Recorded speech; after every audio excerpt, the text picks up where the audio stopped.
L'Usinese batte 2-1 l'Ossese dopo lo 0-0 dell'andata, si qualifica agli ottavi della Coppa Italia di promozione. Decidono i gol di Saba e Occulto, nuovi arrivi da Sorso. Ai bianconeri non basta la rete di Zichi per andare avanti. Senza Muroni e Merella indisponibili e Pirino infortunato, Levakovic schiera l'Usinese con Segantini, Casu, Fois, Francesco De Rosas, Masala, Spano, Andrea Cocco, Bonetto, Zappino, Occulto e Saba. In panchina ci sono De Logu, De Riu, Solinas, Leonardo De Rosas, Congia, Maccioni e Piras. Fabio Secchi manda in campo l'Ossese con Manca, Scarpa, Doku, Olmetto, Antonio Cocco, Zichi, Contini, Secchi, Nuvoli, Piredde e Onali. A disposizione ci sono Serra, Masia, Muresu, Leoni, Bovi, Mudadu e Falchi. Dopo lunga assenza si respira aria di derby al Pipino Sau, pubblico delle grandi occasioni. La terna è della sezione di Sassari, dirige Luca Pires, assistenti Maria Grazia Poddighe e Matthew Gavino Donadu. Si gioca in un clima gradevole a Usini. I subblu di casa partono meglio e reclamano subito per questo contatto ai limiti dell'area.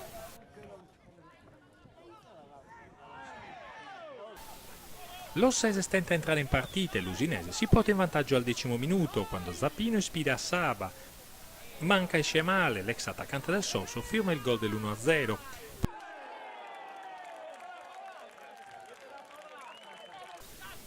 Pochi istanti dopo il fuorigioco ferma Zappino sul lancio di Casu.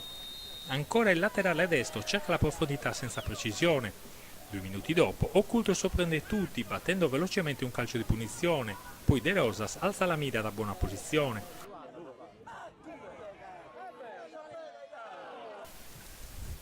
Pochi minuti e l'Ossese resta in 10 quando Olmetto, rimasto a terra dopo questo scontro in aria, si lamenta con l'arbitro che lo manda anzitempo negli spogliatoi.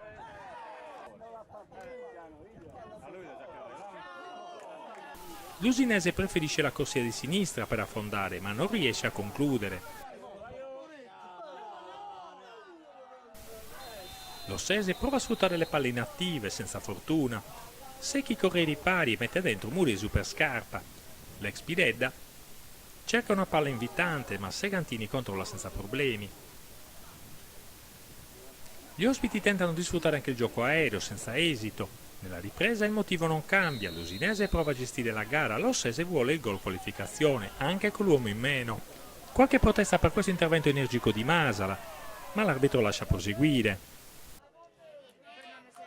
All'ora di gioco l'Ossese acciuffa il pari, punizione di Piredda, sponda di Cocco e Zichi spinge la palla alle spalle di Segantini. 1-1 e grande festa di tifosi arrivati da Ossi, che hanno sostenuto la squadra durante la partita. L'Usinese prova a riordinare le idee, ma trova pochi spazi in avanti. Di rimessa, l'Ossese rischia il colpo del KO, ma Onali non trova la porta.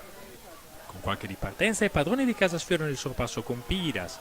Il gol che decide la qualificazione è però un'invenzione di Occulto, che chiede lo scambio a Bonetto e supera il portiere con un destro chirurgico. Stavolta scoppia la festa in casa rossoblu, 2-1. Mister Secchi viene espulso per proteste. 3 minuti dopo, attimi di paura per uno scontro tra Cocco e Masala, per fortuna senza conseguenze.